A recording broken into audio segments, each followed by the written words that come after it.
In the heart of UMWGU, a quiet village nestled between red earth and palm trees, the air always smelled of ripe fruit and old secrets. It was the kind of place where whispers traveled faster than harmattan wind, and love stories never ended the way they began. Adan, daughter of Ezen the potter, was known across the land not just for her beauty, but for the quiet fire in her eyes, a fire that no man could quench with sweet words or cowrie gifts. She was the kind of woman whose laughter could draw men from the next compound, yet whose silence could make the same men tremble. One evening, as the sun fell like molten gold behind the far hills, a stranger came riding on a tired horse. His name was Obina, a trader from across the river who dealt in salt, fabrics, and stories. His eyes carried the weight of someone who had seen cities and tasted hardship, yet his smile was gentle like a prayer whispered at dawn. He came first to the square,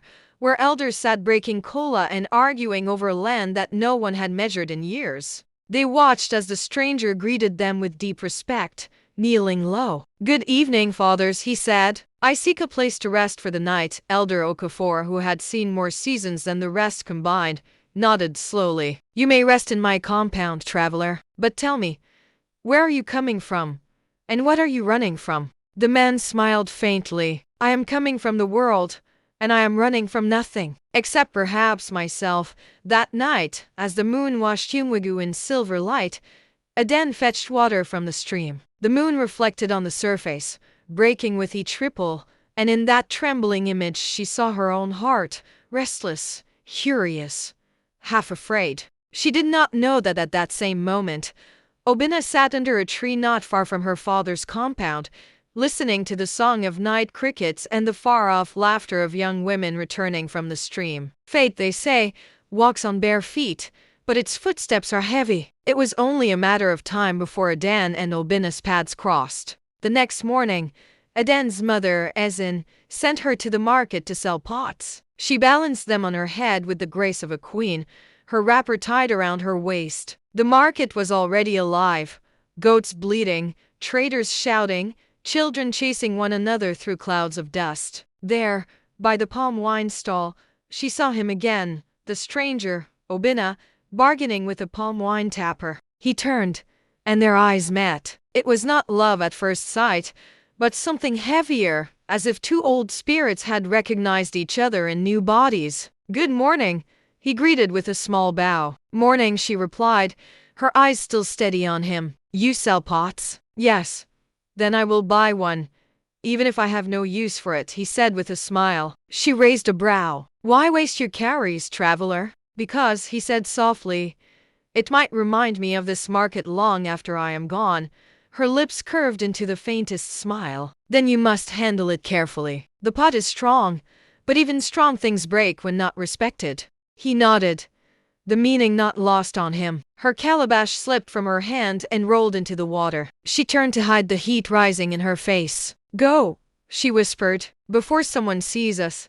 But fate was already watching. Behind the tall grass by the riverbank, Ikin had followed. His jaw tightened as he saw them, his heart pounding with anger and humiliation. He clenched his fist, swore by his father's spirit, and walked back toward the village. That evening, as the sun bled across the sky, Ikin went to the shrine of Neka, the goddess of the earth and keeper of odes. He poured libation and muttered, "If my love cannot have her, let her heart never rest." The wind stirred the leaves, and a soft whisper passed through the grove, as if the earth itself had heard him. The next day, Obina came to Ezen's compound with gifts, palm oil, dried fish, and a fine wrapper. He knelt and said, "Mother, I seek your daughter's hand." Ezen looked at him long and hard. "Stranger, you have a kind face, but love is not enough to feed a woman. What do you have beyond sweet words?" "I have my hands," he said. "They can build, plant, and protect."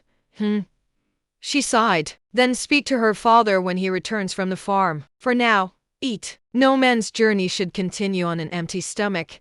As they ate, Adan's eyes met his. For a moment, everything else, the whispers, the fear, the curse now circling them unseen, vanished like mist in sunlight. But somewhere beyond the compound wall, a dry wind carried Ikni's oath toward the evening sky. And the gods never forget what they hear. The next market day came with a strange stillness. The wind that usually carried songs from the hills felt heavy, and even the cocks crowed late. Old women muttered that the spirits were restless. Aden woke before dawn, her dreams filled with the sound of water whispering her name. She went about her chores in silence, trying to shake off the unease that clung to her like wet cloth. Obinna came to see her that morning. He looked tired, as if the night had refused him rest. "I have spoken with your father," he said softly. "He has agreed that after the next moon, I may bring my people for the bride visit." Aden's eyes brightened. "Truly?" He smiled. "Truly." But his voice dropped. "I sense something dark in the air, Aden. A man cannot see the wind, but he knows when it changes." She touched his hand gently. "Do not let fear build a home in your heart."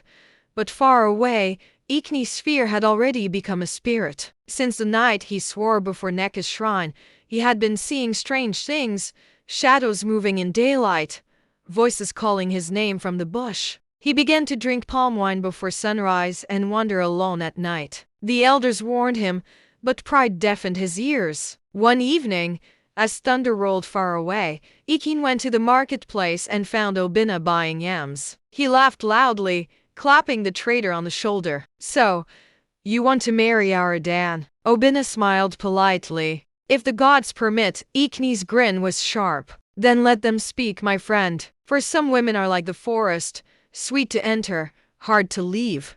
He walked away, leaving behind a silence that tasted of iron. That night, Obinna could not sleep. He dreamt of the river again, this time red as blood, with Aden standing in the middle, calling his name. When he tried to reach her, his feet sank into the mud, and the water swallowed her before his eyes. He woke before dawn, trembling. 3 days later, while Aden was helping her mother fetch firewood near the old grove, she suddenly stopped and pressed her hand to her chest. "Mother," she whispered, "my heart feels heavy." Aden frowned. "Did you eat this morning?" Aden shook her head. "It is not hunger. It is something else." As they walked back, a snake slithered across the path and disappeared into the bush. The old woman spat on the ground. "A bad sign," she muttered. That evening, when Obinna came again, Aden was pale. He reached for her hand. "You are cold," he said. "I am fine." She lied, but her eyes darted toward the hills. "Do you hear that?" He listened. Only the crickets sang. "Hear what?" "The whisper," she said. "Someone keeps calling my name." Obinna frowned. "It is the night breeze, Aden." "Nothing more." But she shook her head. "The wind knows my name now." As he walked home that night, Obinna passed by the shrine path. The air grew cold, and he saw something glimmer by the old iroko tree, a calabash, lying half buried in the sand. It was painted red and tied with black thread. He bent to touch it, then stopped as an old woman's voice came from behind him. "Don't!" He turned. It was Mama Gozi, the village midwife, her back bent but her eyes sharp as moonlight. "That is not a thing for your hands," she said. "It belongs to the earth, not the living." Obinna swallowed. "Who put it there?" "The one whose jealousy has eaten his soul," she said. "The oath has been made. A woman's peace is the sacrifice." His heart pounded. "How can it be undone?" She sighed. "The gods give no gift without a price. To break such a binding, one must give back what was taken. Love for love, blood for blood." The words chilled him. The next morning, Obinna told Aden everything. She stared at him, tears gathering in her eyes. "So our love has called death to my door?" He took her hands. "Then let me stand in its way."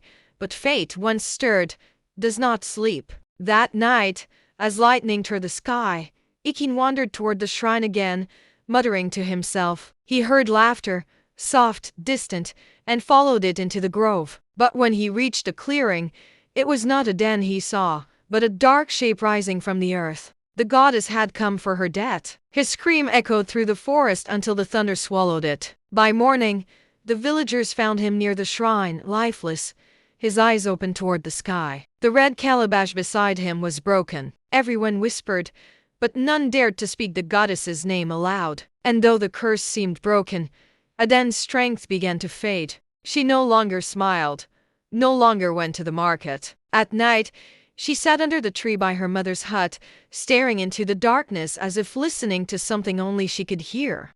Obinna held her, praying silently that love would be stronger than the god's anger. But the earth does not easily forget what blood has touched it. The harmattan came early that year. It swept through UMOGU like a cleansing spirit, drying the streams, whitening the roads, and carrying dust into every mouth that dared to speak too loudly. But even harmattan could not dry the sorrow that now lived in Ezen's compound. Aden grew weaker with each passing day. Her laughter, once the song of the village, had gone quiet. She ate little, slept little, and spoke even less. Sometimes she would wake in the middle of the night, her breath shallow, her eyes wide as if she were seeing someone others could not. Ezen tried everything. She brought the herbalist Papa Hugo, who burned leaves and muttered prayers to drive away any shadow clinging to her daughter. She took Aden to the river, bathed her in 7 calabashes of cool water, and prayed to the spirits of their ancestors. But nothing changed. Obinna stayed by her side through it all. He fetched herbs, prayed,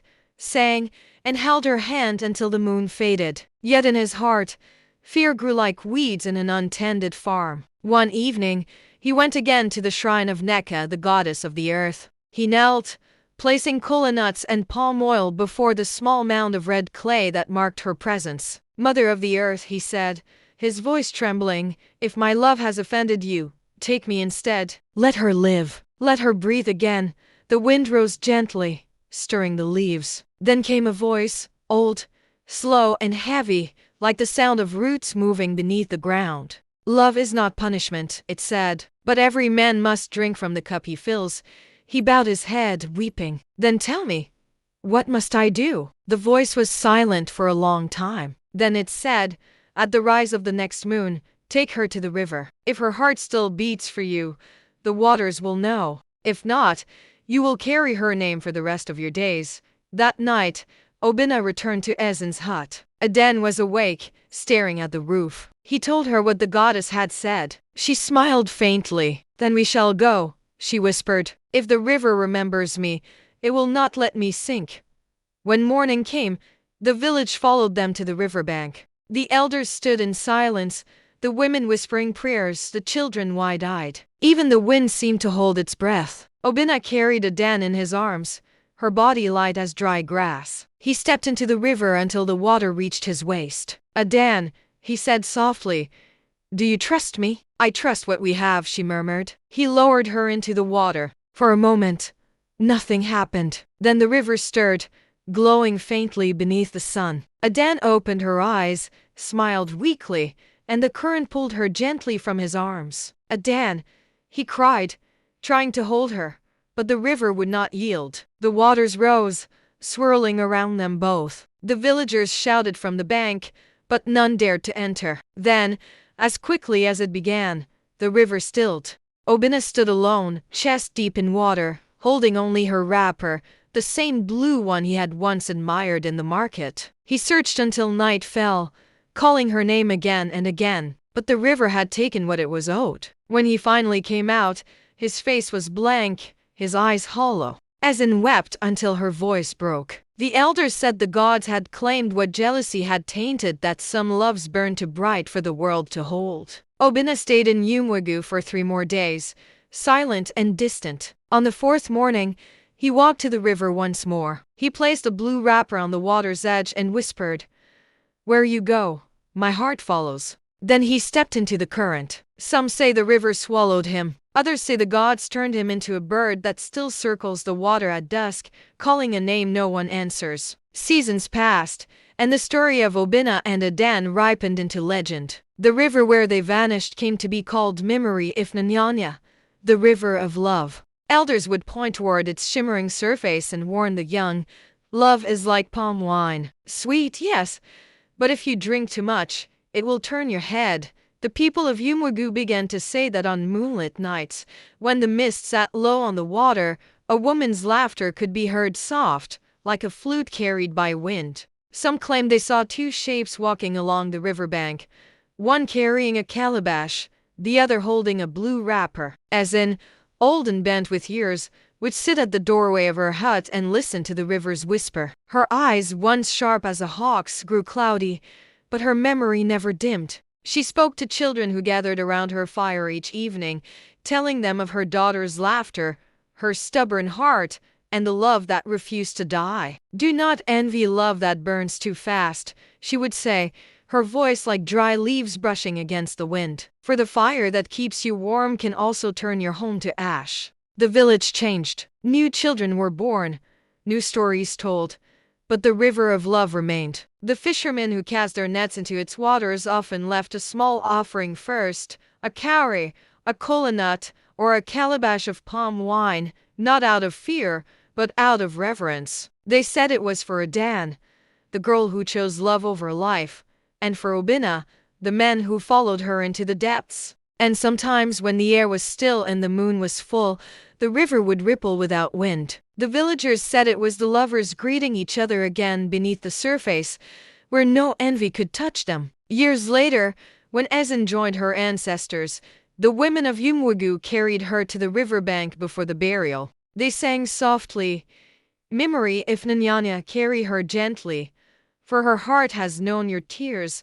The waters glowed faintly that night, and a faint breeze stirred the trees as though the river itself had sighed. From that day, no one dared speak ill of love in Umwugu, for they had seen what it could do: break, heal, destroy, and yet live on. In time, the tale of Adan and Obinna traveled beyond Umwugu. It reached the neighboring villages and then the towns beyond. Minstrels carried it in songs, and mothers told it to daughters who dreamt of love stronger than the fear of loss. And so, long after their bones had turned to dust, their story lived, not in shrines or scrolls, but in hearts. Even now, when the wind moves over the dry grass and the river murmurs in the distance, the old ones say it carries their voices, the boy and girl who loved too deeply for the world to contain. The sweet calabash, they whisper, is not meant to be eaten in haste.